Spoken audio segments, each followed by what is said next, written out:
able to forget that the universe is a magnificently stranger place than we can ever possibly imagine.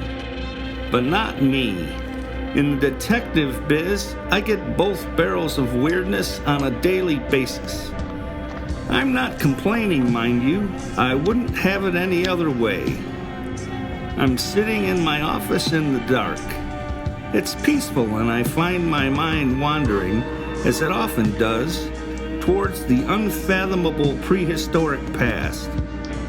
I like to solve puzzles, and our planet has an abundance of them. Gunur Padang, Gornaya Shoria, the Chinese pyramids, Giza, Nan Madol, Longzhou Cave. Who built these things, and how, and for what reason?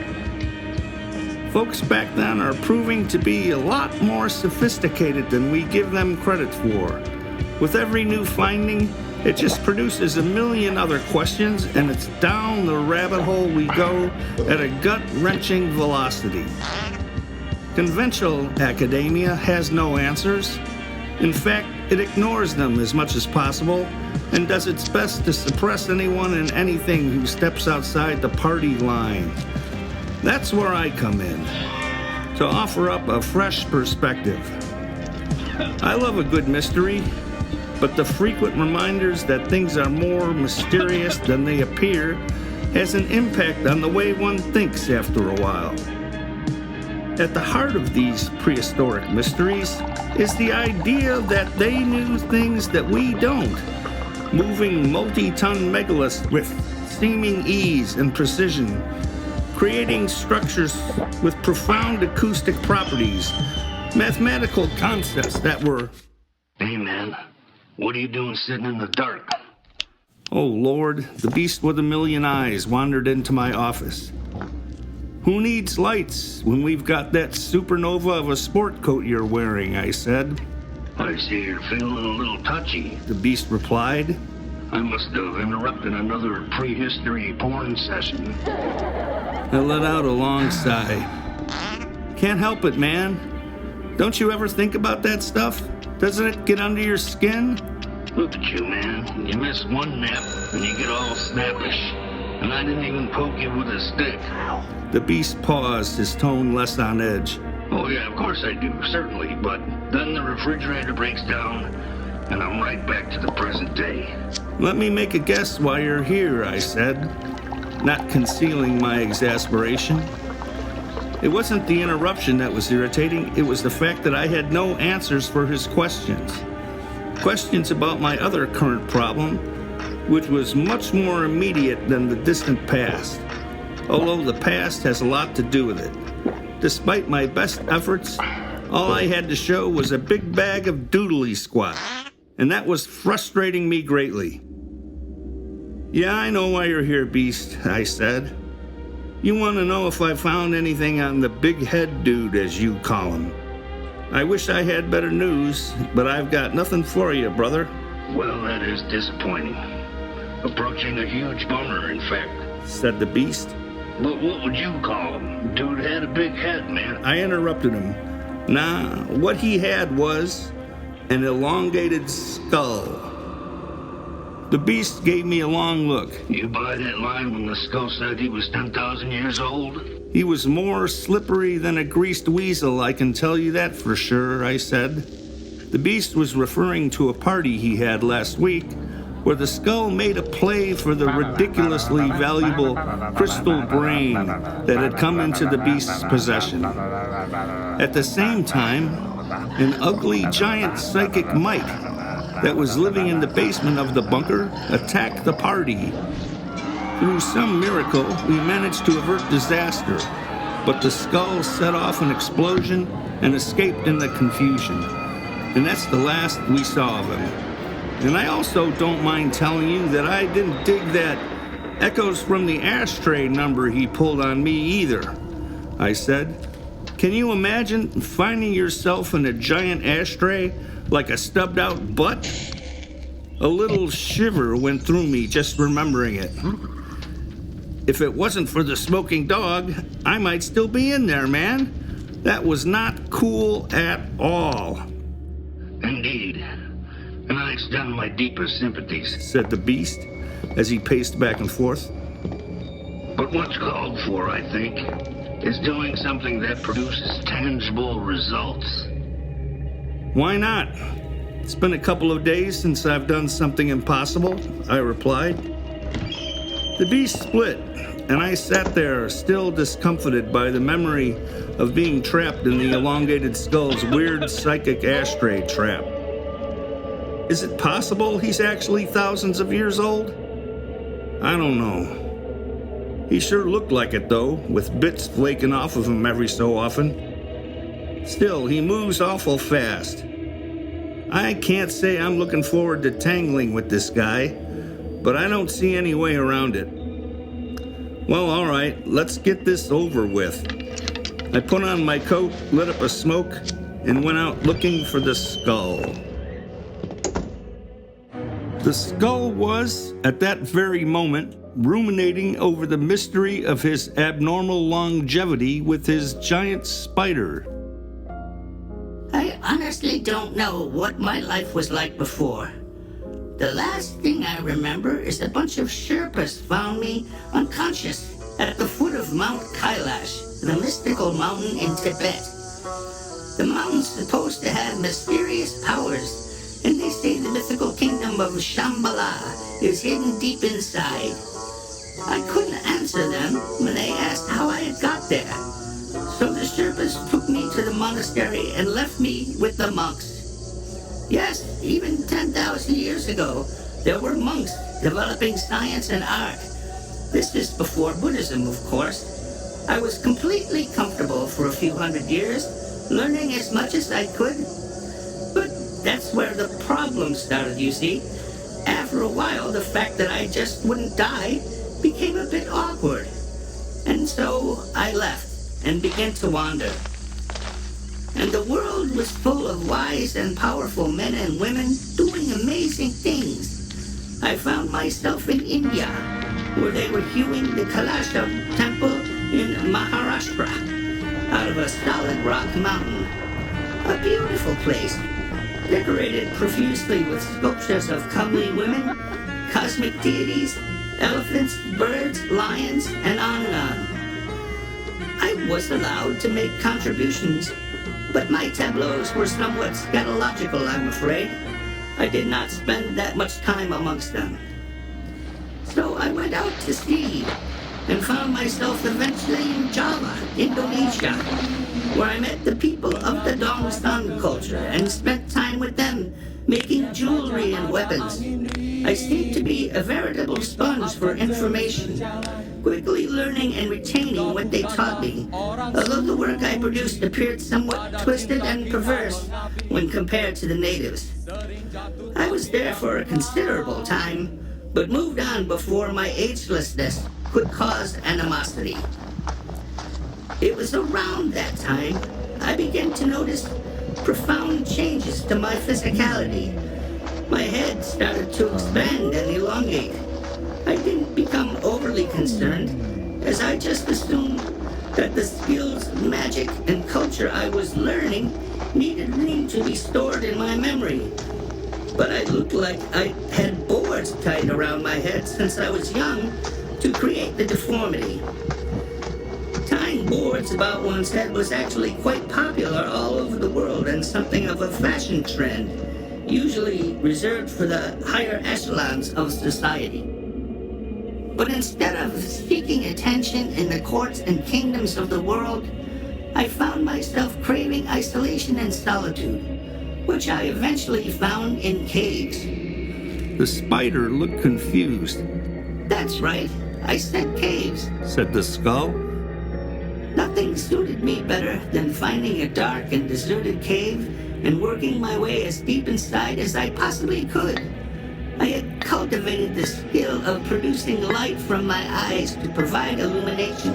Once I had penetrated as deep as I could into the caves, I began to draw and paint on the walls, usually tall, menacing figures with weird-looking outfits and huge eyes and variations on a similar theme. This occupied and kept me entertained for many years, visiting hundreds of caves in many different countries until I finally tired of it. I like to imagine the look on the faces of the archaeologists when they happened upon my handiwork and roared with laughter over their interpretations they would publish in the scientific journals. Occasionally, I would run into someone inside a cave on a mission the same as mine, usually some poor old shaman who'd put himself into a trance state and was looking for his spirit guide. Imagine his surprise at running into me. I was adept at playing a role which produced some particularly impressive entopic images. These encounters got me thinking about altered consciousness via psychoactive plants and drugs. So I began to experiment with them. Mushrooms, ayahuasca, and other compounds still undreamt of until I designed them myself. And so I began to explore the spirit world, making friends and enemies amongst the deities I encountered. But after winding up on the losing end of a couple of these encounters, I eventually gave it up. Being rubbished by some one-eyed, eight-armed monster from another dimension isn't something I want to do again if I can help it. And that's when I decided to become wealthy. With everything I had learned since leaving the monastery in Tibet, it was child's play. And soon I acquired a vast fortune in diversified investments all over the world. Having money was certainly different than living in caves. I spent some time buying and furnishing properties and employing ruthless and efficient staff to run them, whose loyalty I would ensure by describing what would happen if they should presume to betray me or rip me off. I think I made an impression. Am I boring you, Spider? Not at all, Skull. It's a fascinating story, said the Spider.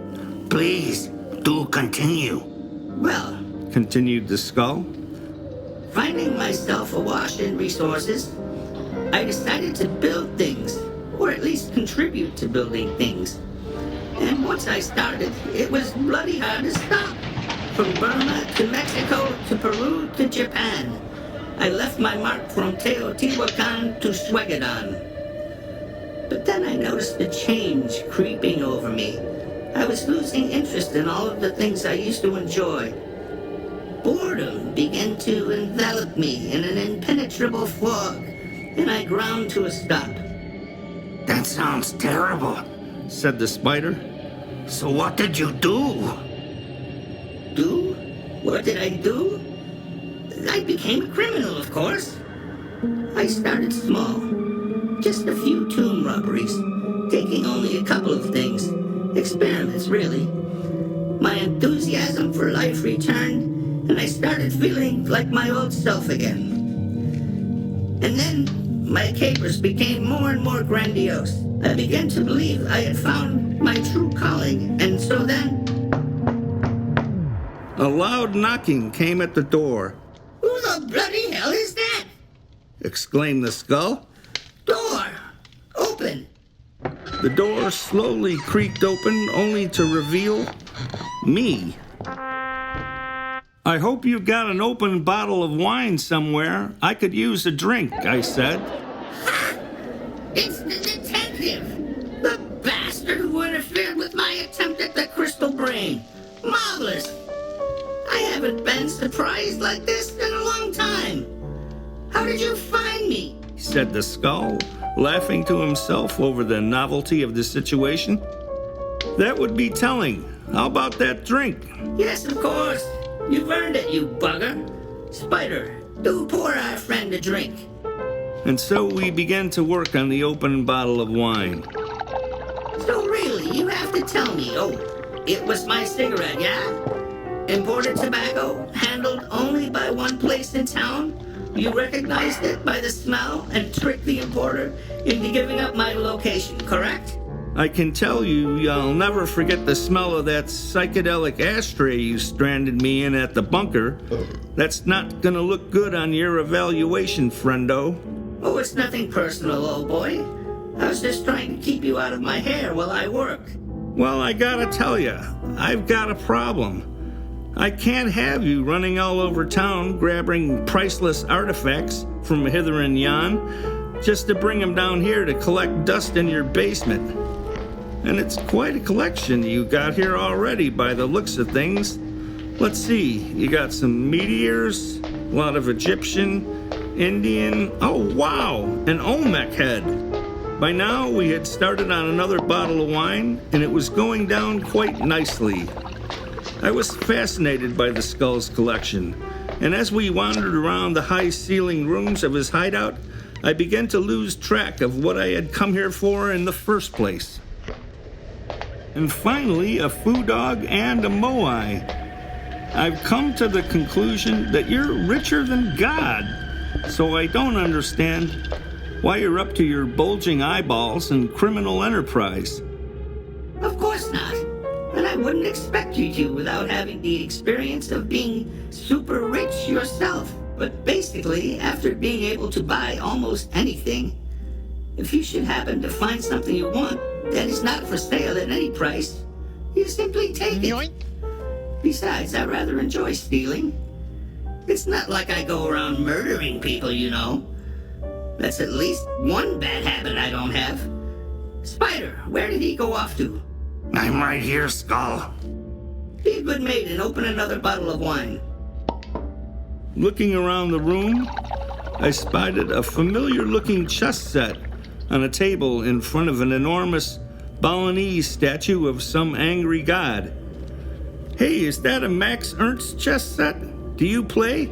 I was in India in the 6th century and was amongst the first to play the game, which was then called Chaturanga at the time. It has evolved considerably since then. They used to have elephants and chariots in it. And yes, it's a replica of Ernst's original set. I played with Ernst and Duchamp a few times. They would say the most horrible things to each other. I was laughing so hard, my sides hurt.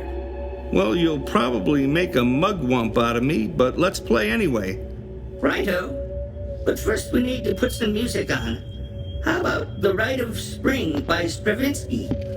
Excellent choice. One of my favorites, actually.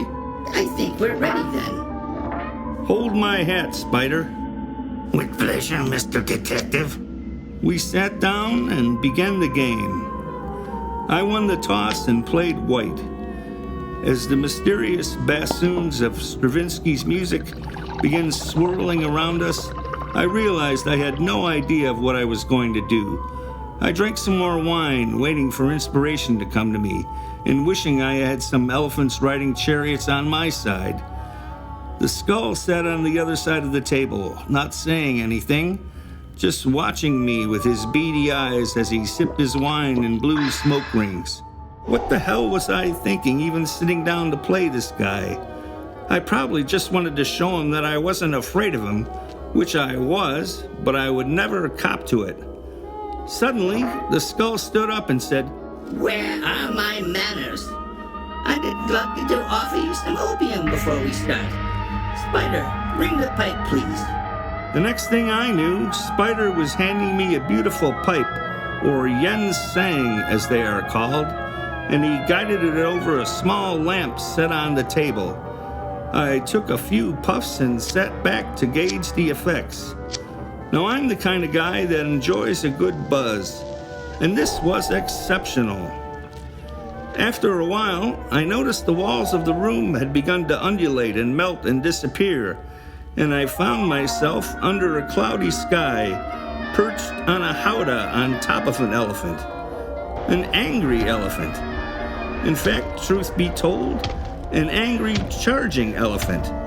And across the field, I could see the Skull tooling around in a tricked-out battle chariot, and then he charged me. We were headed straight towards each other for what was sure to be an epic conflagration when a loud, powerful, shrieking voice enveloped us all. Skull! There you are, you moldy old monster. And playing chess with the detective, I see. When we were supposed to be having lunch. And judging from more empty wine bottles, you blotto as well. Are you trying to aggravate me on purpose? Well, you're doing a fantastic job. And playing goddamn Stravinsky again. You know he gives me a headache.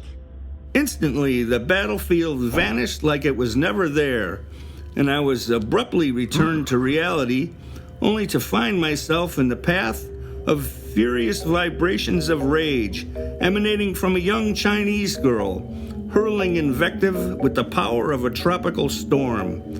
For a moment, I wished I was back aboard the Elephant. And still more bad news came in when I realized my carefully cultivated buzz had completely vanished under the intensity of her harangue. The skull, meanwhile, absorbed most of the shock waves with an impeccable tranquility while he waited for the turbulence to abate. Obviously, a habit cultivated through experiencing this same travail many times in the past. And when it seemed that she was at least pausing to take a breath, he said, Detective, please let me introduce my treasured stepdaughter, Yin Yin, who is a constant blessing the universe has provided me. Ah, you should be in a glass case in a museum somewhere, you fossil. I waited 2 hours in a restaurant for you. Detective, you would be better off looking for a game from the shysters and hang out in the park than with this old buzzard, who will be unable to continue today because I'm starving. So let's go, now! And she left in a huff. Rolling his eyes, the skull said, I must apologize, Mr. Detective, but it looks like our encounter across the board will have to wait until next time we meet. Please do forgive me. Negative perspiration, Skull. I'm happy to take a rain check, and I look forward to seeing you again. And you as well, Spider. I can show myself out. Cheers.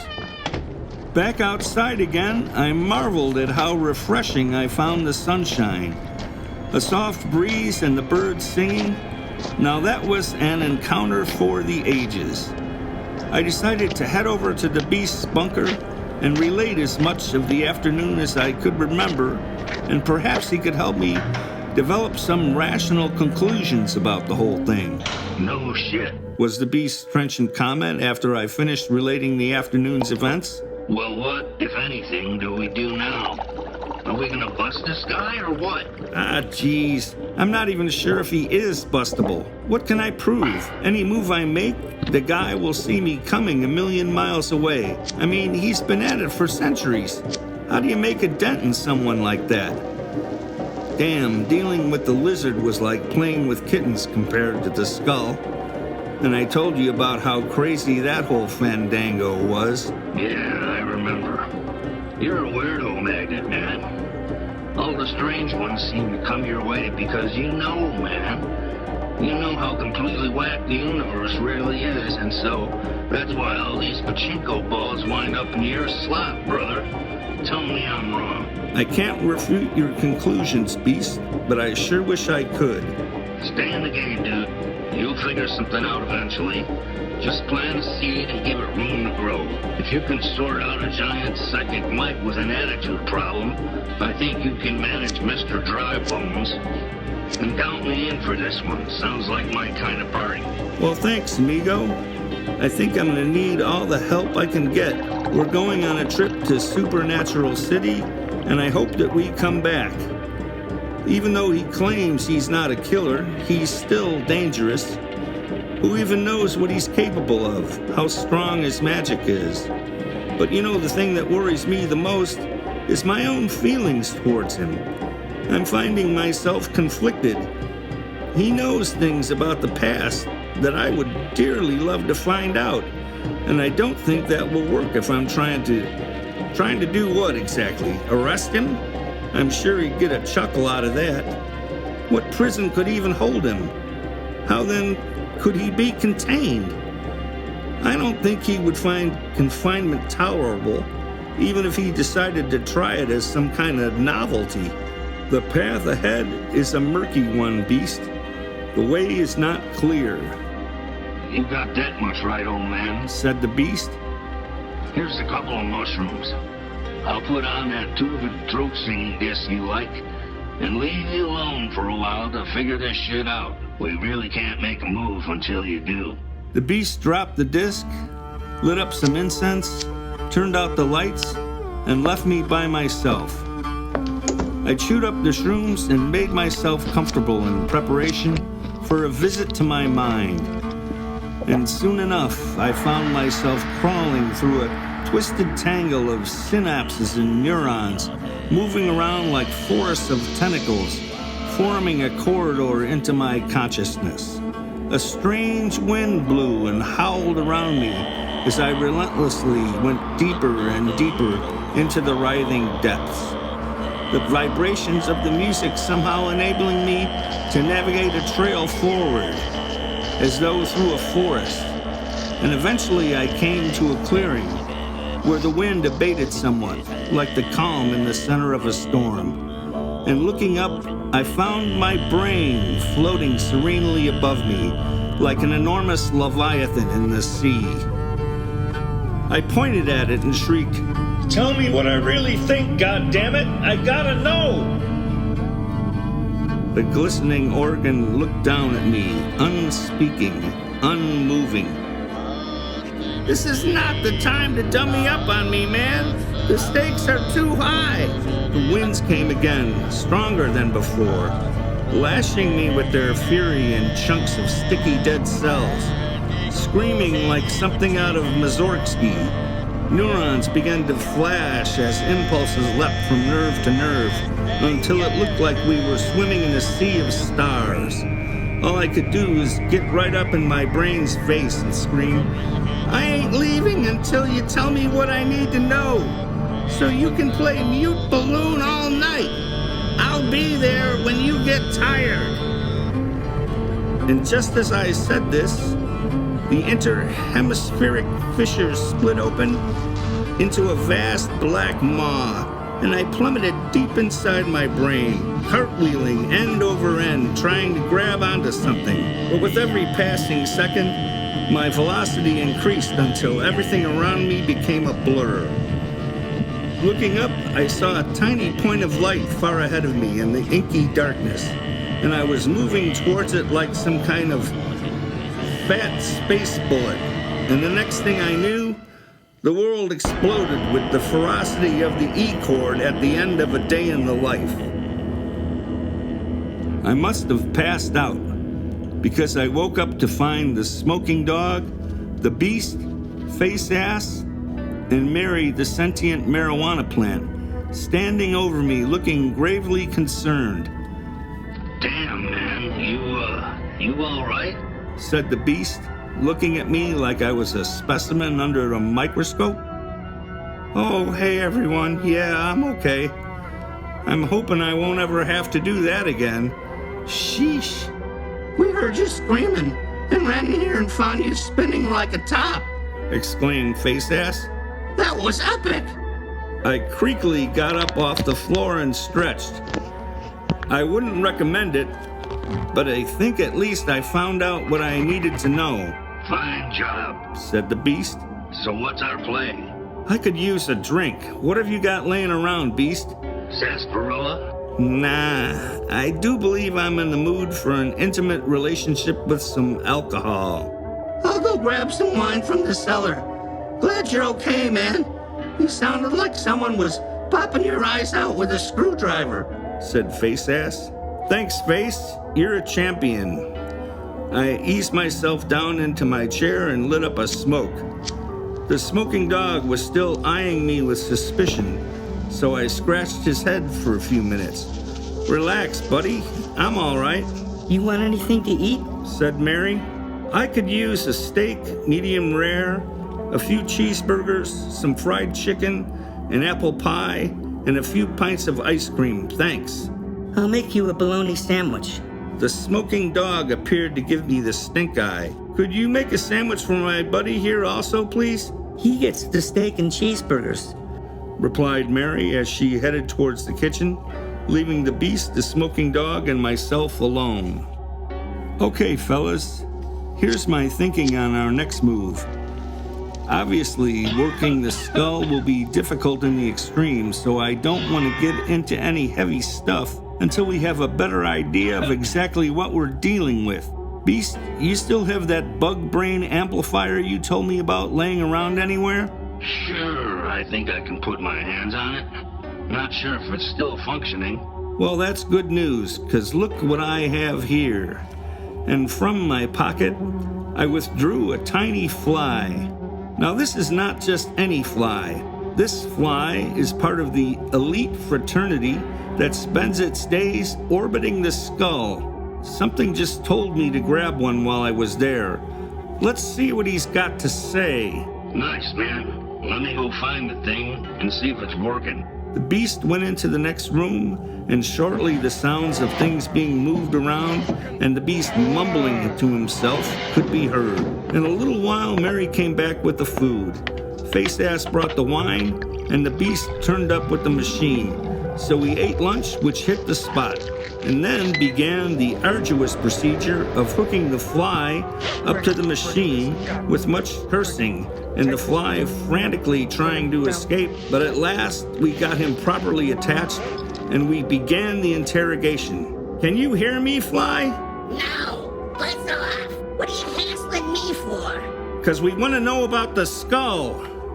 If you fools think you're gonna get anywhere this way, then you got bigger problems than anything you get out of me will solve, mister. He's got some skin on him. Maybe he's a horsefly, said the beast. He's gonna be a horse-spitalized fly if he doesn't start. Hey, I don't chart the man. I just fly around him. I'm into desiccation. Where does he go? Who does he see? What, like I take notes? You guys are a riot. Look, Fly, I've been through too much today to fart around with you. So it's either talk or you're on the paper, I said grimly, picking up a roll of fly paper. Oh, for Christ's sake, you guys are crazy. That's nothing to mess around with, homie. I ain't no gangster. I'm just a fly. Slowly, I started to unwind this strip of doom. Okay, you bunch of lunatics. All I can tell you is the skull's all right. He hardly ever does crimes anymore. He's bored again. Mostly he hangs out with his obnoxious stepkid. She never stops breaking his balls. She's in an awful K-pop band, and she makes him go to her gigs. And next you'll be telling me he's teaching Sunday school. Come on, Fly. Do I look like that big a mope? Tell me the rest.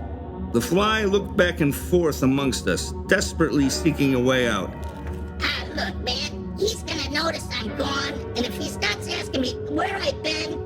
Spill it! All right, he got himself into a jam with the Black Vulture.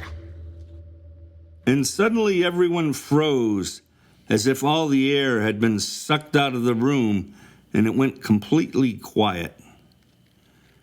After a minute or two, we all looked at each other, and then back at the fly.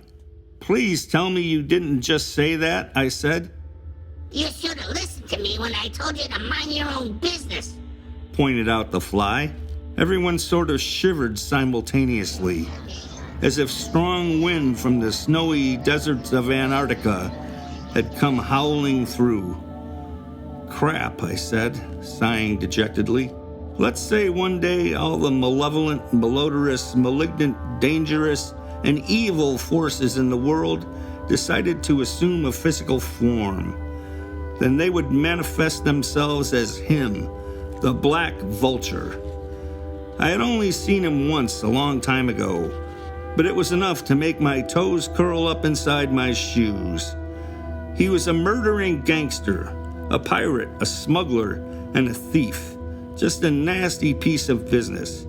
They say he once slapped a waiter to death because his calamari didn't have enough tentacles. So, of course, he became a magnet for the wildest criminals on the street, who were thrilled to join his private, merciless army.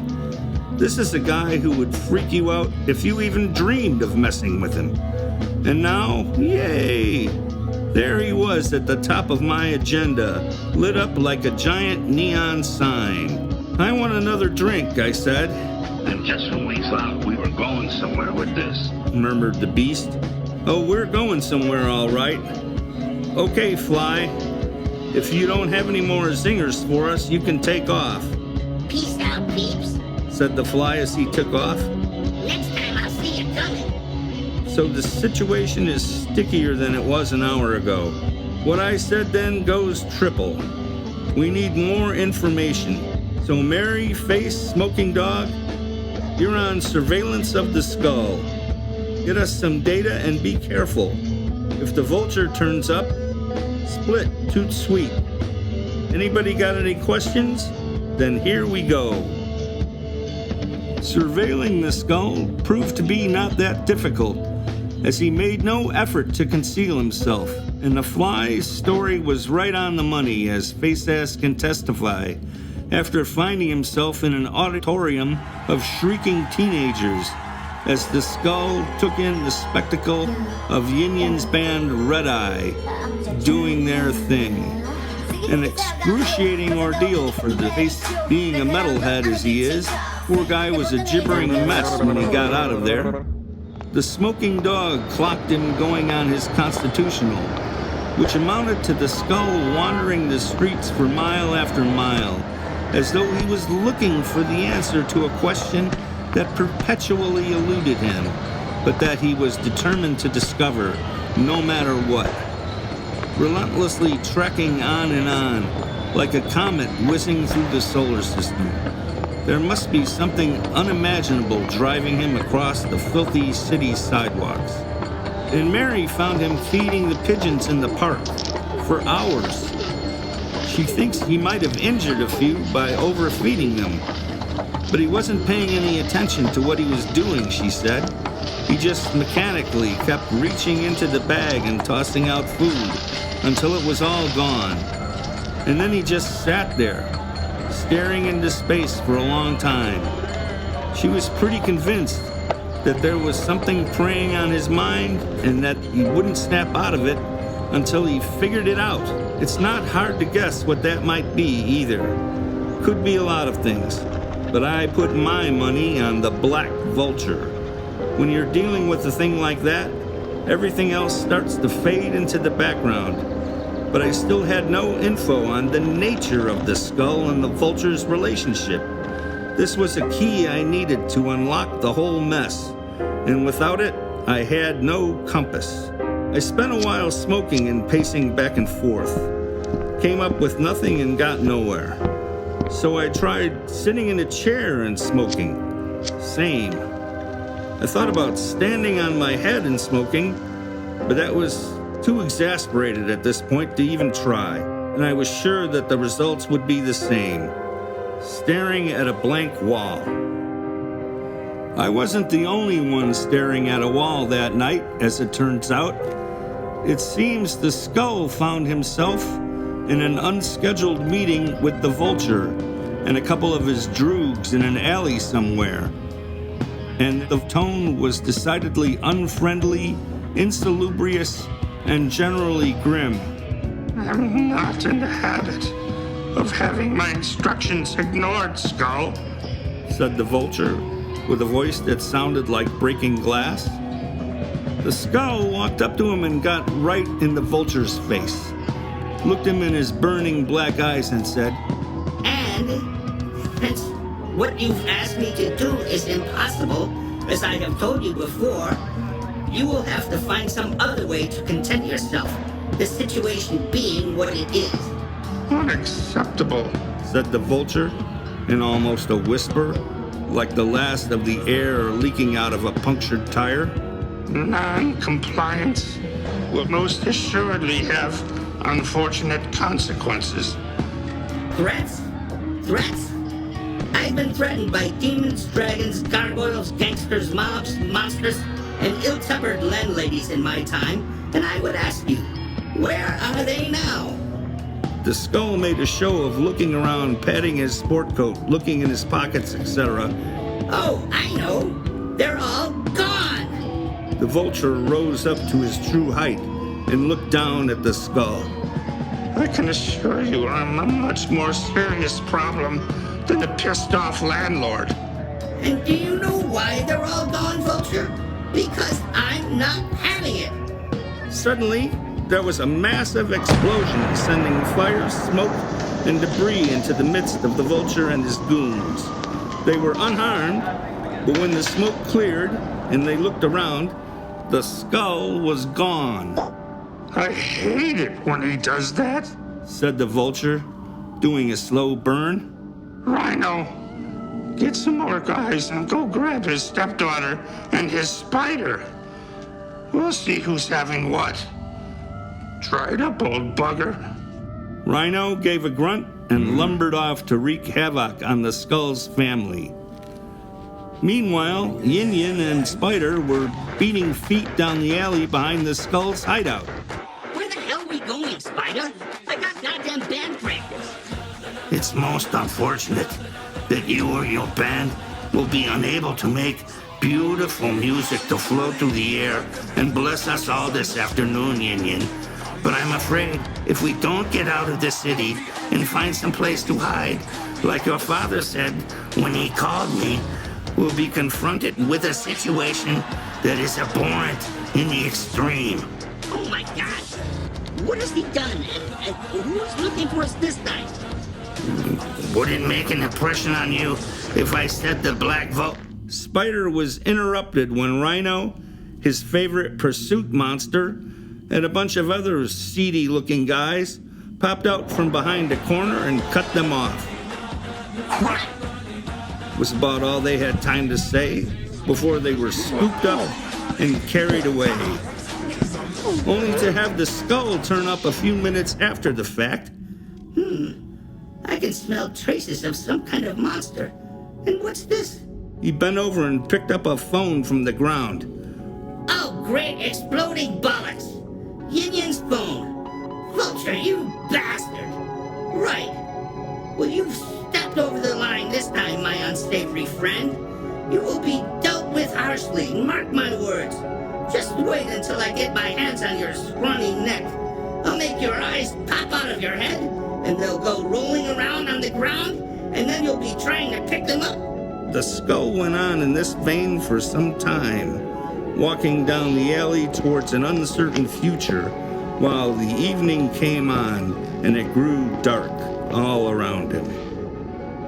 I was in my office nodding off a little bit, sitting in the dark and dreaming of the mysterious and brilliant denizens of the prehistoric past and all the wonders they had accomplished, when I heard a voice say, Have you not paid your utilities, detective? "If you ever have the feeling that you're not getting enough attention, try not paying your bills." What a surprise, Skull. Come on in. Sit down and have a drink. I reached over and turned on the light. This is not a social call. I find myself in need of your help. In fact, the circumstances are rather desperate. Tell me. I'm afraid I've come to the attention of someone who wants me to do something that goes quite against my grain. So much so that I won't even make the attempt.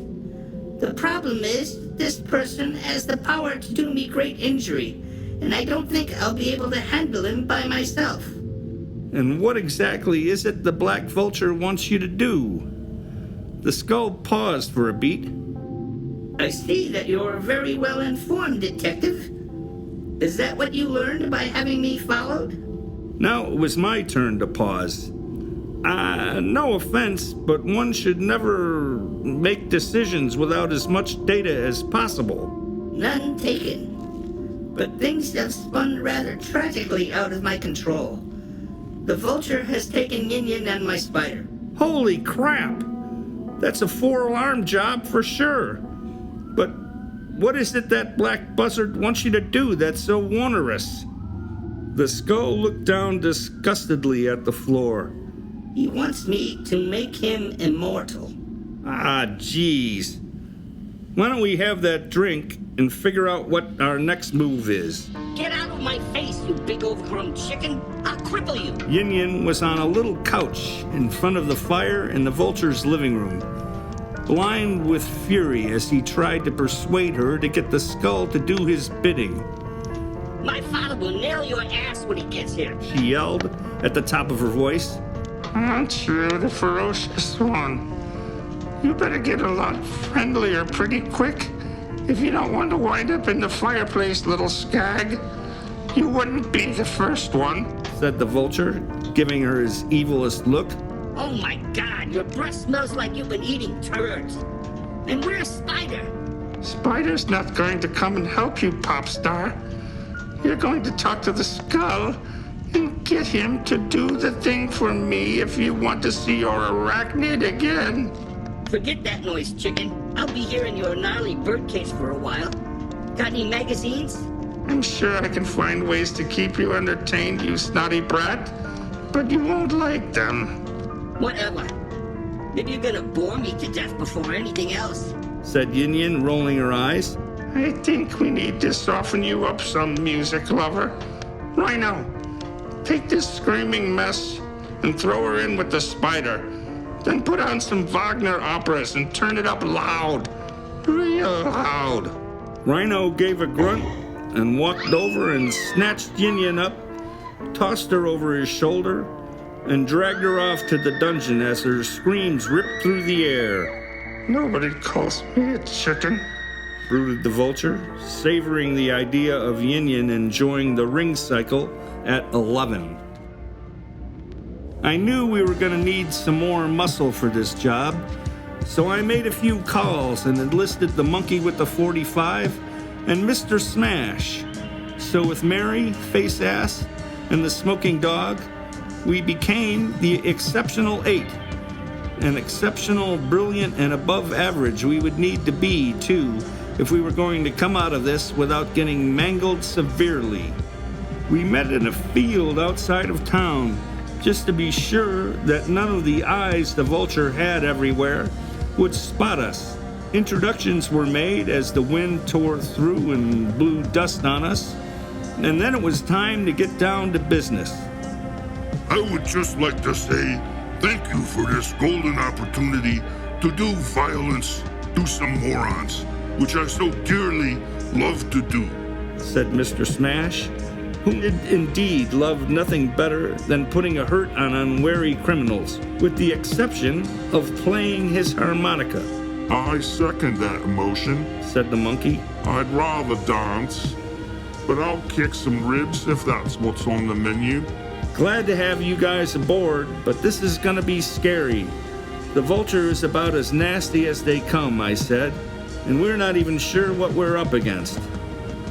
I know he's got at least one monster of some kind. I could smell him when they grabbed my family, said the Skull. Good news just keeps on rolling in. I rolled my eyes. It seems to me, logically, that the first thing we need to do is to find out where the vulture's hideout is, as that will dictate what our plan of attack will be, said Mary.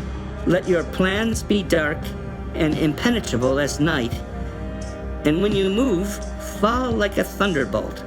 We all looked at her. From Sun Tzu's Art of War. That sounds impressive. Let's do it.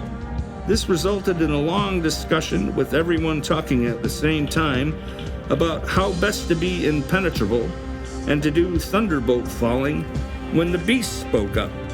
The thing is, they don't call me the beast with a million eyes because I have a lot of eyes. They call me that because I see all around me, so I know things. And what I don't know, I know how to find out. Now, if you got a monster, you don't want him getting too hungry, so he doesn't start looking at you. So you gotta keep him fed, right? I think I see where you're going with this, I said. And one thing I know, there's only one place around that sells large quantities of monster food, yeah? Monster Food Bob's. Correctamundo. Monster Food Bob's, said the beast, pleased that we had perceived his point so quickly. Shortly thereafter, the monkey, the beast, and Mr. Smash were busily ruining Monster Food Bob's existence. Look, Bob, said Smash. Look at me.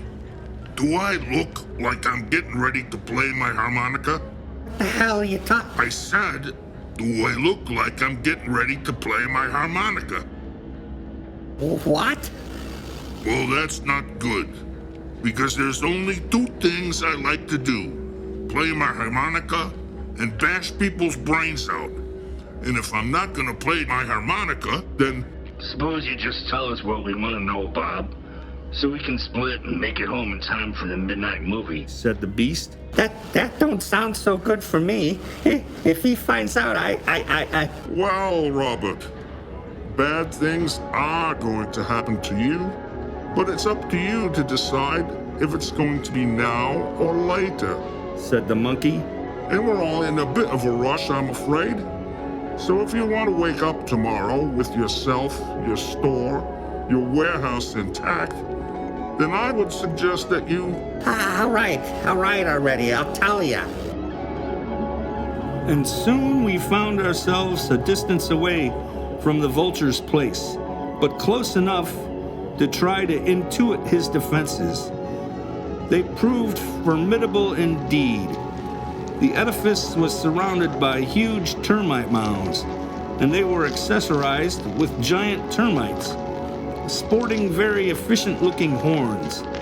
They patrolled the grounds around the castle diligently, making a frontal assault a rather dubious proposition. The Skull and I surveyed the situation bleakly. You know you don't have to do this. You and your friends. He said. Oh yeah, well, I think we do.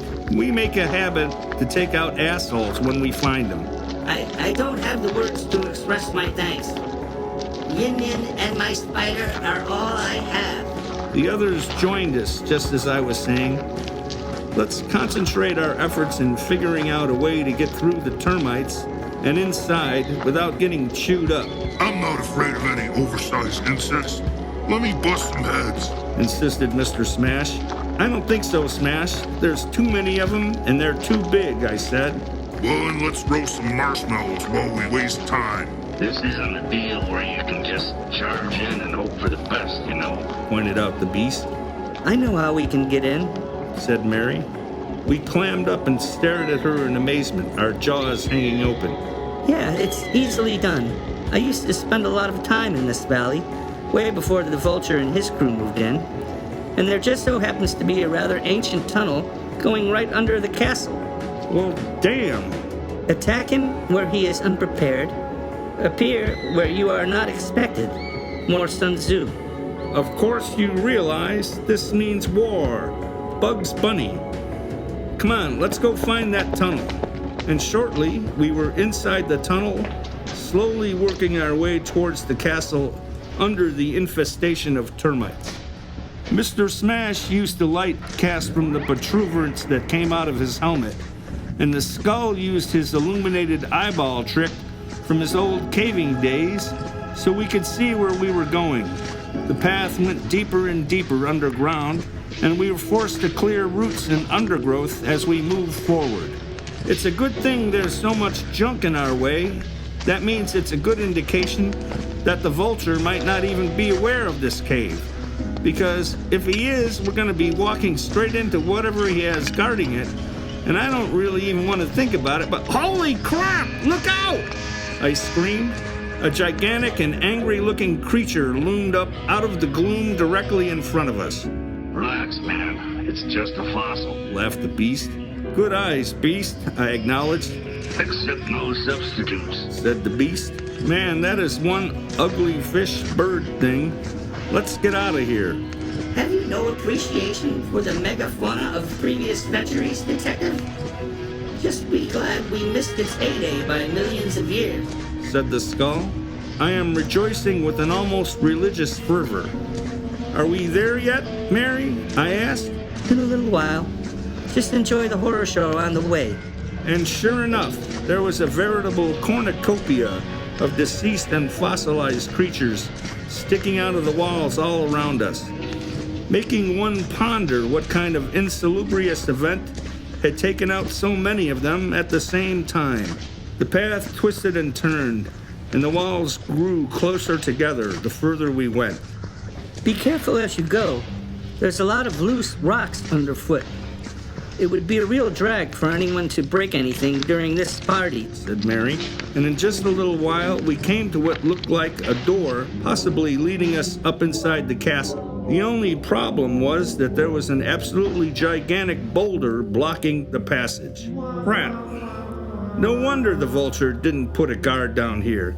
It's sealed up tight, I said, dejectedly. I knew we should have taken that left turn at Albuquerque. Bugs Bunny. Damn. Well, now what? Present fears are less than horrible imagining, Said Mary. The general again? Nah, Shakespeare. Hang on a sec. She advanced on the boulder and started experimentally pushing at it. I was just getting ready to make a crack about an overdose of optimism when something in the wall clicked and the boulder rode smoothly, silently out of the way. Say, that's gonna look good on your evaluation, Mary. Fine job, I said, impressed. Yeah, they knew how to build them back then. Who's first? It's my party. Said the skull, and entered the passageway. The rest of us followed directly. The tunnel we were traversing made me think of Darren Kuyu in Turkey. Sometime in the 1960s, a guy was renovating his basement, and in it he found a secret passageway that led to an actual underground city. In fact, the biggest excavated underground city in the world, which features living quarters, stables, kitchens, churches, wineries, and a sophisticated ventilation system through hundreds of shafts that goes on for miles. Enough room for around 20,000 people to live comfortably. And no one knows exactly who built it or why. You can't make this stuff up. The past is just a mystery train that leaves me spinning.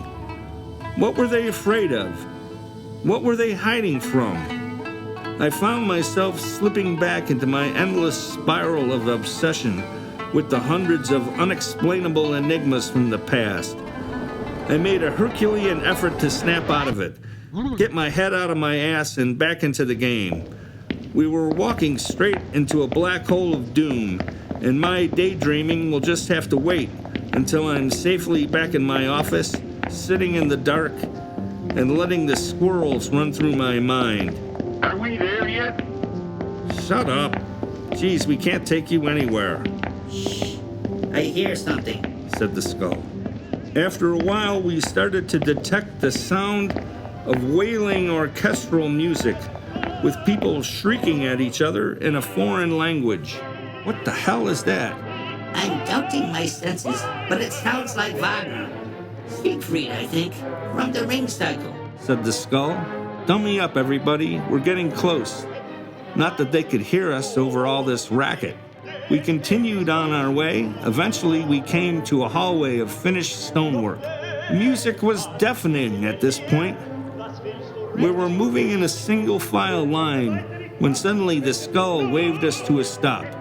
There's the guard. He said, miming a man with a large weapon. Before anyone could react, Mr. Smash started rubbing his hands together in anticipation and rushed around the corner, followed in a few seconds by a loud gadunge that could be heard above the Wagnerian clamor.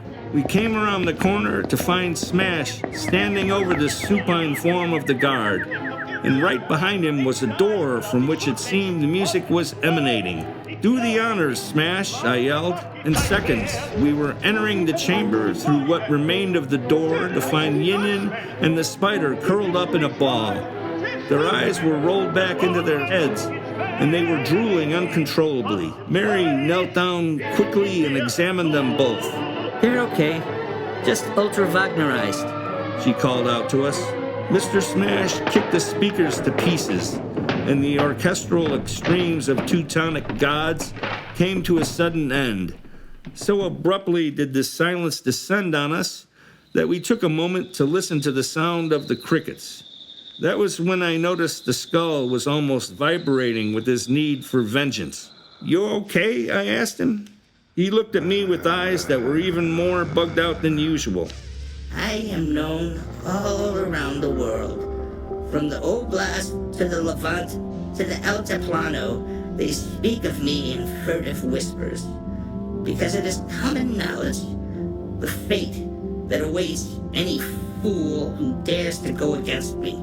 The skull was fighting to control his fury. That bird is a dead man. Let's get out of here. He tenderly picked up Yin Yin and headed out the door. Smash picked up the spider and was right behind him. Then the rest of us decamped. Our passage out of the castle and back through the tunnel was uneventful.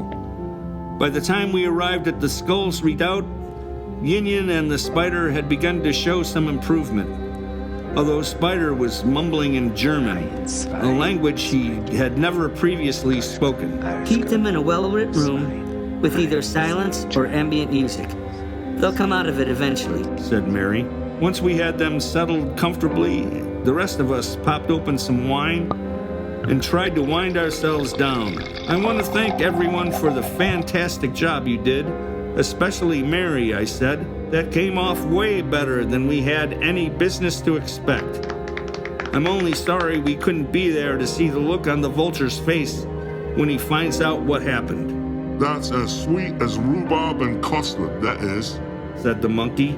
Yes, enjoy that thought for all it's worth, and may it keep you warm when we face the consequences, said the Skull.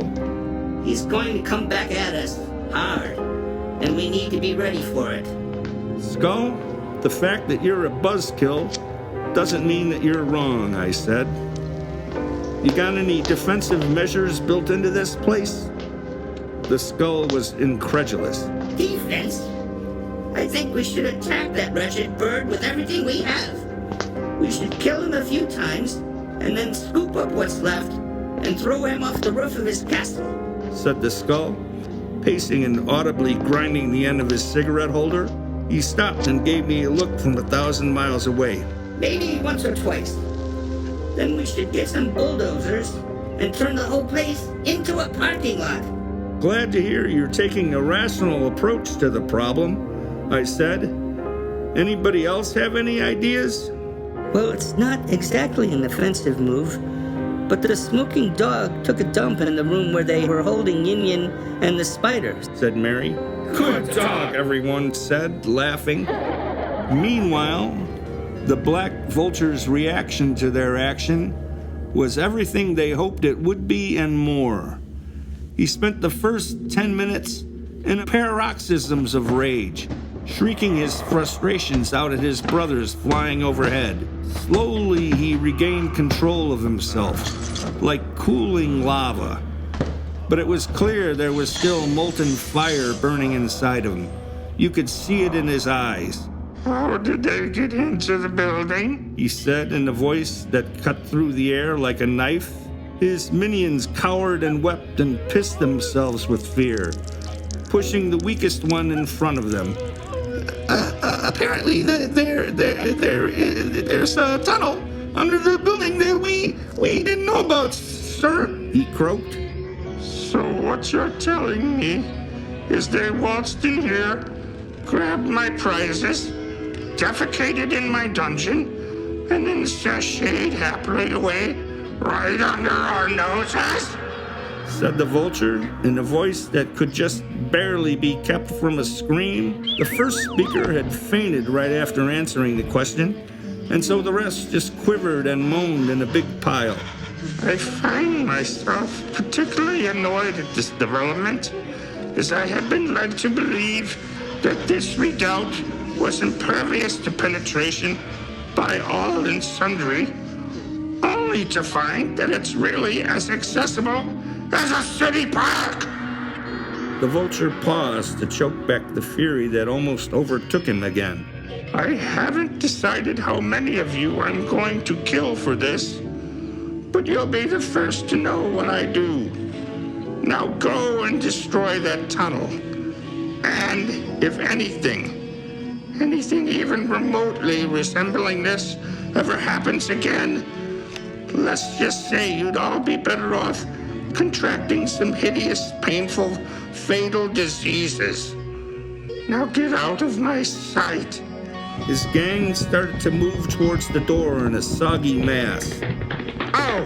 Croaked the Vulture, as if he hadn't meant to demand this all along. And one more item.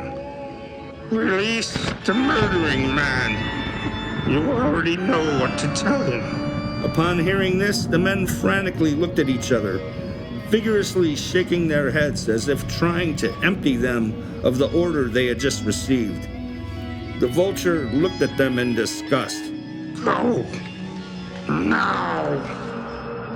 This instruction brought a wave of paralysis over them, as the murdering man was more horrible than the vulture by many orders of magnitude. He was only released from his chamber for very special jobs when a point needed to be made unambiguously. But using him was always a calculated risk because of how irredeemably vile he was. There was really no telling if things would lurch out of control. Eventually, the fear of fresh scrutiny and reprisals from the seething vulture was enough to get the quivering gangsters to pick themselves up off the floor and plod down to the bowels of the building to carry out their tasks. And they went to the chamber of the murdering man, where he was found standing in the middle of the room, clutching a large knife. Half of his head was covered by a cloth mask of some kind, the better for him to see the horror show that was forever reeling behind his eyes. And around him floated the deadly giant bacteria that accompanied him on his missions, increasing his lethality almost beyond measuring. As a group, the miserable gangsters approached and stood before him long enough to stammer the vulture's instructions. He simply nodded, saying nothing, and then slowly walked through the door they had left open, his bacteria bobbing and weaving around behind him.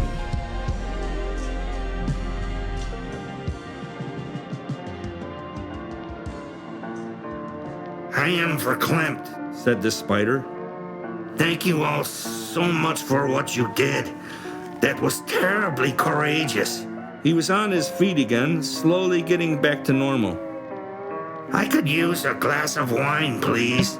They were in the Skull's living room. Yin Yin was in her room, still sleeping. We did what needed to be done, I said. And now we better start getting ready for whatever the vulture is going to throw back at us. He's got room enough in that castle for a whole army of freaks. It's not going to be a couple of droogs with baseball bats. My bet is he's going to go for the gusto. So what kind of resources do we have? Asked Mary. We got the monkey's 45 and some rubber bands we can use to shoot paper clips. And I think I have some bug spray somewhere. I'm thinking we're going to be outgunned, so we better... No, it's too late. Said the Skull. Can you feel it? They're here already. Now that you mention it, it's suddenly a lot colder in here. Said the beast. Oh, crap. What would Sun Tzu do? Let's define the level of threat. What exactly are we dealing with here? The monkey interrupted. Excuse me, but there's a rather muscular chap with lots of tattoos and an extremely large and very sharp knife who has giant bacteria floating around him standing out in the street. I don't think he's here for tea. Hang on, let me try and throw up some magical barriers. That might slow him down. Said the Skull, waving his arms around and mumbling incantations.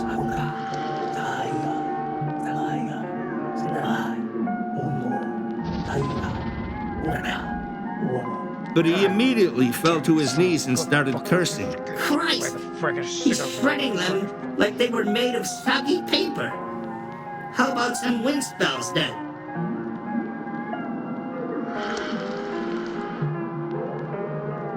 He made more intricate hand gestures and shouted more commands. Seconds later, the sound of a tumultuous wind could be heard from outside, crashing into the invaders. Is that the bacteria floundering down the street?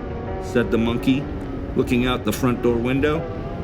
But the dude is still coming. Now let me see. Barriers, winds, and what am I forgetting? Said the Skull. Ah, geez, why don't you throw burning shit at him, I said, rolling my eyes. Yes! That's a fantastic idea! Cried the Skull. Hang on, let me remember. How did that go? He began mumbling to himself again, moving his hand back and forth. The Skull clapped his hands resoundingly. Right! Got it! He stood on one leg and made a loud raspberry. Suddenly, the sound of roaring fire reached them from outside, and shortly after, noise like giant water balloons breaking could be heard. Good Lord. I have never seen anything more disgusting in my entire life, said the monkey, mesmerized by what was happening. Is it working? I don't know. He's covered in it and he's on fire, but now he's coming. He's still coming. Bollocks. I got this, said Mr. Smash grimly. Let him come. No, Smash, You guys get out of here, quick. yelled Smash, waving me and the monkey away. Suddenly, there was a powerful bashing on the front door, which immediately began to buckle and splinter before finally exploding into a million pieces, admitting the murdering man and his bacteria into the house. And then Smash was on him, his gigantic arms frantically windmilling punches, taking the murdering man aback momentarily. They circled each other warily, the murdering man taking vicious swings at Smash with his knife, keeping his opponent off balance. While all this was going on, Mary and the monkey had armed themselves with a broom and a poker from the fireplace and were engaged in trying to bring down the bacteria, aided by the smoking dog barking frantically and lunging after them. Suddenly, the room became enveloped with the relentless pounding of heavy metal music, guitar shredding and the singer torturing his vocal cords with a rasping scream. Everyone stopped what they were doing and looked at the corner of the room where the stereo was to find Face Ass at the controls, who gave everyone a thumbs up, acknowledging that music was the one element that the fracas was lacking, before everyone resumed the melee. The murdering man had broken his knife on Smash's rather thick skin, so they had taken to banging their heads together like rhinoceros fighting over the chance to mate. It was hard to say who was getting the worst of it, but Smash's helmet was getting pretty dented up. All this time, the Skull, the Beast, and I were turning the place over looking for some kind of weapon or a miracle or something we could use to gain advantage. I don't suppose he plays chess, I wondered, Was that civilized? said the Beast. I don't understand it. I thought I had weapons up to my eyeballs. But I haven't used them in so long that I've quite forgotten what I did with all of them. Said the Skull. Ike smiled. I bet Sun Tzu would have something to say about that. The others had somehow managed to bash or poke the bacteria until they fell to the ground, leaking some kind of green slime, and it looked like they were pretty much out of the game. It seemed to dawn on the murdering man that he was now fighting all 8 of us by himself, and he redoubled his efforts, ringing Smash's helmet like a bell. But it was beginning to have the desired effect, as Smash's reaction time was slowing. Fortunately, Face Ass chose that moment to tip the Moai over on top of the murdering man with a stunningly loud crash. He was down, and that was it, crushed like an insect.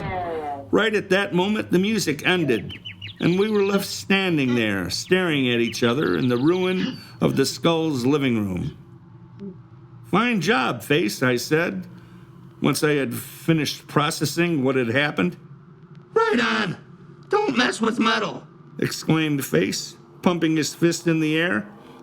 Sorry about your Moai, Skull. No bother. Lots more where that came from. Hey, Face, turn the music off. My ears are ringing, said Smash. Hey, Smash, why don't you take a load off and have a seat for about 3 weeks? Said the Beast. You just got put through the ringer, buddy. No, I'm good. Really, I am. Insisted Smash. Just as soon as the room stops spinning, I'll show you. We were standing in the debris of what was formerly the Skull's living room, taking in the sheer scope of the destruction. when an old cabinet that had been leaning precariously finally tipped over and spilled out its contents of rifles, pistols, machine guns, hand grenades, bombs, knives, spears, nunchucks, various boxes of ammunition, and a vintage flamethrower.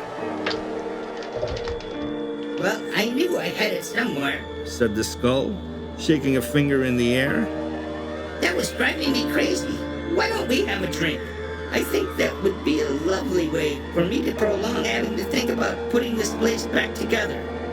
You won't have to twist my arm very far at all, I said. Where's Spider? Asked the skull, looking around. I think he went to keep an eye on Yin, Said Mary. Just where he should be. Good man. What's everyone feel like having? Inquired the skull. A menacing voice came from the next room. How about an agonizing, excruciating, painful death on the rocks? We slowly looked around to find, of course, the black vulture walking to meet us. He was clutching the smoking dog in one talon and pointing some kind of weird-looking gun at his head with the other, his eyes oozing malevolence. I'm sorry. We're out of ice. Said the skull. I knew that overgrown advertisement for tattoo parlors would blow it. I just knew it. The vulture said. Which just goes to show that if you want your murdering done properly, it really is best to just do it yourself. You're not murdering anyone, Vulture. Said the skull, moving to intercept the vulture. If you so much as breathe on one of my friends, you'll never get what you want. Well, I've been thinking that over in my mind, and I'm not at all sure that's what I want anymore. On the other hand, I can see myself basking in the glow of your complete and utter destruction, savoring the anguished cries and pleading you will beat as I dispatch each of you past the velvet ropes and into the VIP room of death. Chortled the vulture. Truly magical moments that I can look back on and enjoy for many years to come. Oh, for crying out loud. I think he's gonna talk us to death. Said Smash. What a cruel fate. He does talk a lot, doesn't he? Said the monkey. The vulture's voice sliced through the air. My dulcet and mellifluous tones will be the last thing you ever hear before I send you to the land of the big banana monkey. Oh, dear me. You're somewhat less than politically correct, Gov. Thank you for noticing. Said the vulture. Now what about those drinks? I have a premonition this will be a day of thirsty work for all of us. We popped open a few bottles of wine and enjoyed a tipple. Be sure and savor the wine, as it will be amongst the last things you ever do. Said the vulture happily, clearly contemplating the mayhem that would ensue. This is good. It makes me realize I should get out more, do things myself instead of relying on a bunch of Keystone cops. It's hard to find staff that rise to a level of mediocrity these days. No one wants to apply themselves. You realize that there is 8 of us and only 1 of you, I said. Well, that should make it interesting, don't you think so? But I can assure you that I'm a professional. I've dealt with worse bozos than you on a bad day with a hangover. In fact, here's your little dog back. The vulture dropped the smoking dog to the ground and then kicked him across the room, where he wound up in a pile of debris. I don't know if you noticed, Said Smash in a loud, cold, monotone voice. but I'm not playing my harmonica. And I don't know if you noticed, but I'm not exactly trembling in my boots either. Now come and get some. Smash lunged, aiming a massive fist at the vulture's head. Missed, the vulture dodging with an almost supernatural quickness, and winding up behind Smash, blasting him with his ray gun. Smash went to his knees, but immediately started to get back up again. You're gonna need a lot more than a dinky toy you got out of a cereal box for this job, mister. Growled Smash, Well, how does this work for you? said the vulture, giving him a backhand smack, sending him flying against the room and leaving an impact on the wall. Vulture, I didn't think it was possible for you to get any more unpopular, but you're setting records, I said, joining the fray. Lightning fast, he moved to attack me, but I was just ever so much quicker, whipping out a can of bug spray and giving him a healthy dose in his face. He howled and grimaced, trying to rub the spray from his eyes, but he speedily regained his offensive posture. Now you've done it. Snarled the vulture, Look out, guys. He's threatening to ugly us to death. said the beast. The skull calmly stepped out in front of us and looked up at the vulture, You'll do no such thing, you monster. said the skull, his bulging eyes blazing. That's where we must agree to disagree, you stinking cadaver. Said the vulture, opening his razor-sharp talons and advancing on the skull, only to be sent sprawling when a skinny leg suddenly stuck out from behind the statue, tripping him and sending him into the skull's collection of carnivorous plants that rapidly grabbed him and inexorably pulled him screaming, feathers flying, into their gaping maw. Union stepped out from behind concealment and walked up to witness a furious vulture being slowly dismembered and consumed. You like that, stupid chicken? The rest of us could do nothing but stand back there flabbergasted, frozen to the spot like department store mannequins, So happy to see you're feeling better, my dear. said the skull, recovering his composure and breaking the spell. Who can sleep with all that goddamn racket you're making? You got my phone, Pops? Of course, my young ninja. Here you are. He handed her the phone. Well, it seems the afternoon is open. The skull trailed off, looking around the room. Now where have my golf clubs gone off to? A palpable sense of overwhelming relief descended upon us. I sunk into a comfy chair and lit up a smoke, relaxing to the sound of Skull's plants chewing and burping. Smash rose shakily to his feet, brushing pieces of the wall off of him. Now that's my idea of fun. Hey, Skull, wanna go back to the castle and finish the job? Hang on, Smash. Let's see if there's any bits left so we can kill him a few more times. I don't think there's enough left for even a spoonful. Don't you ever feed those things? I said. Is there any wine left? Asked the beast. You're just an overflowing fountain of good ideas today, I said. And so we spent the next few hours drinking and marveling at the way things turned out. And eventually, the subject of the castle came up again. He's got at least one monster, and who knows what else in that place. I really don't think it's a good idea to leave them there, Said Mary. Yeah, I was just getting warmed up. Chimed in Smash. Yes, we might as well finish what we started. Spider, What can I do for you, Skull? get on the phone and order 11 bulldozers and have them meet us out by the Vulture's castle. Yin, are you in? Heck no. I got band practice, and I've seen enough monsters to last me a long time. You guys go take care of business. Take lots of pictures. Some confusion occurred upon our arrival at the castle, as we had assumed the skull ordered bulldozers for all of us. But this turned out to not be the case, as he had got all of them for himself. And so we were witness to the most virtuosic performance I have ever seen in a battle between bulldozers, monsters, and giant termites. As soon as the bulldozer he was driving had been destroyed, the skull leaped from the flaming wreckage, laughing to himself, only to crank up the next dozer and charge back into battle. This went on for quite some time, Somehow we even managed to set the castle on fire. In the meantime, whatever soldiers the vulture had protecting the castle had spread to the wind like dandelion seeds, in some way being able to sense that the vulture was no longer around to lead them. Well, we should have brought some hot dogs or something, said Mr. Smash, feeling a little pissed that he's not currently smashing something. I didn't come here for no picnic. I'm here to bash in some brains.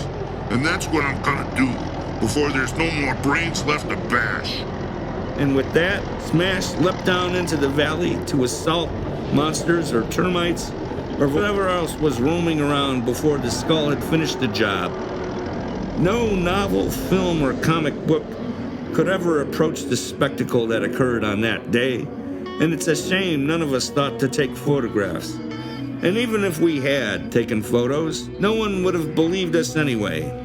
Things were cleaned up between the two of them in a couple of hours, so we found ourselves poking around the ruins of the castle, since the fire had finally gone out, treating ourselves to the impressive array of criminal enterprises the vulture had been running. He had rooms full of military hardware, so apparently he was some sort of arms smuggler. Drug manufacturing labs, a surgical lab for organ stealing, and vast spaces that were full of boxes of cash and other treasure.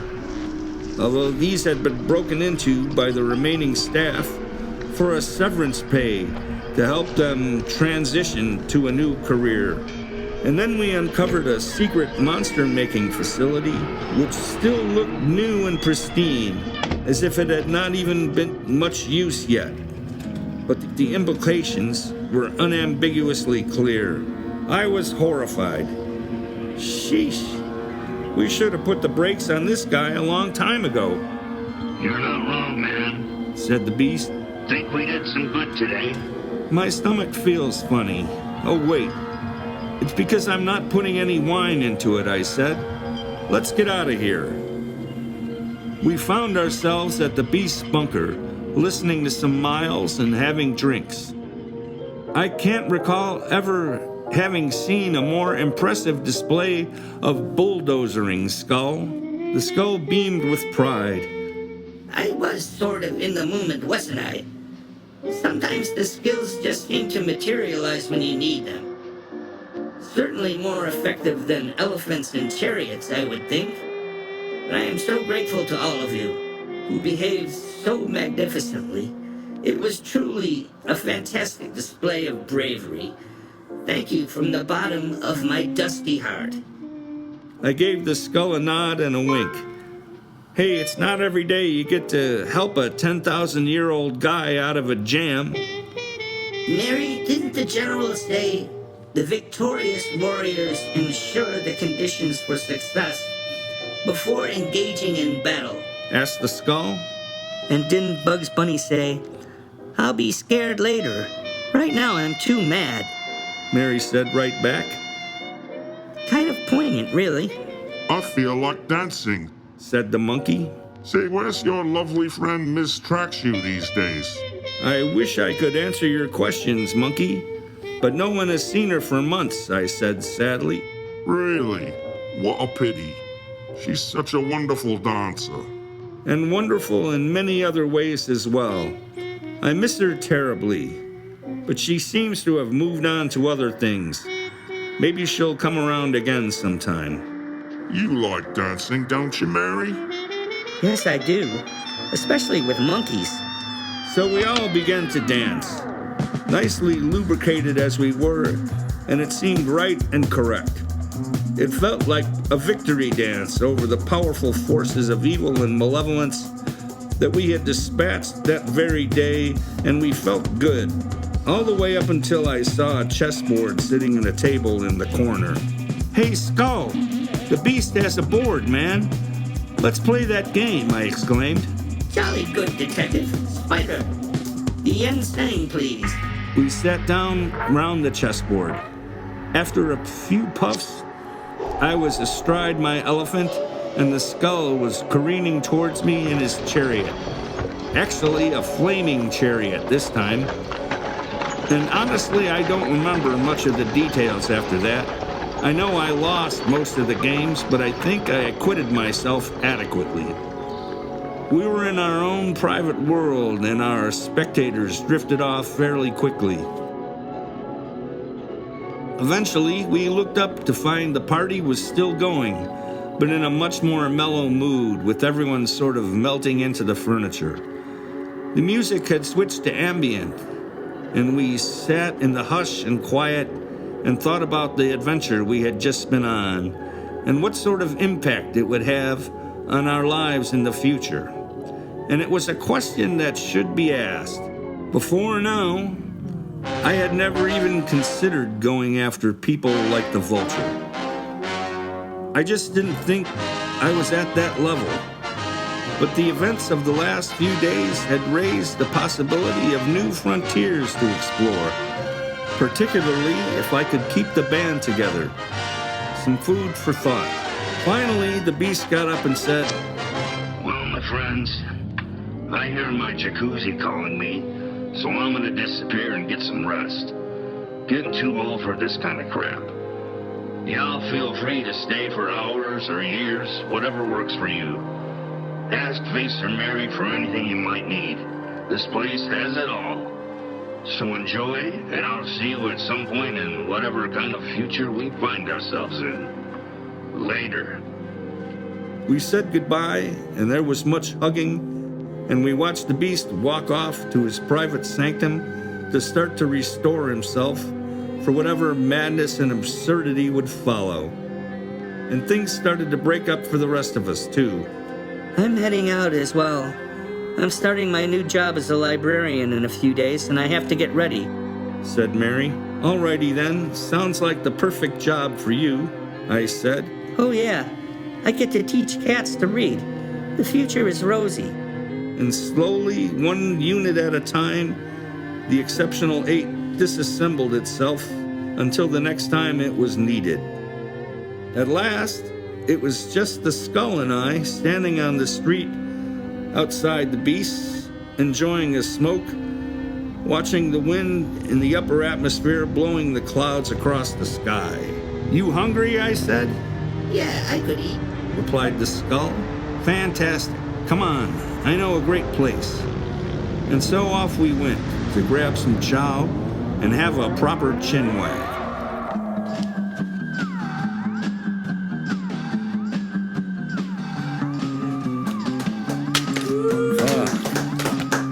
Thank you guys for your indulgence. It was an absolute pleasure. Absolute pleasure.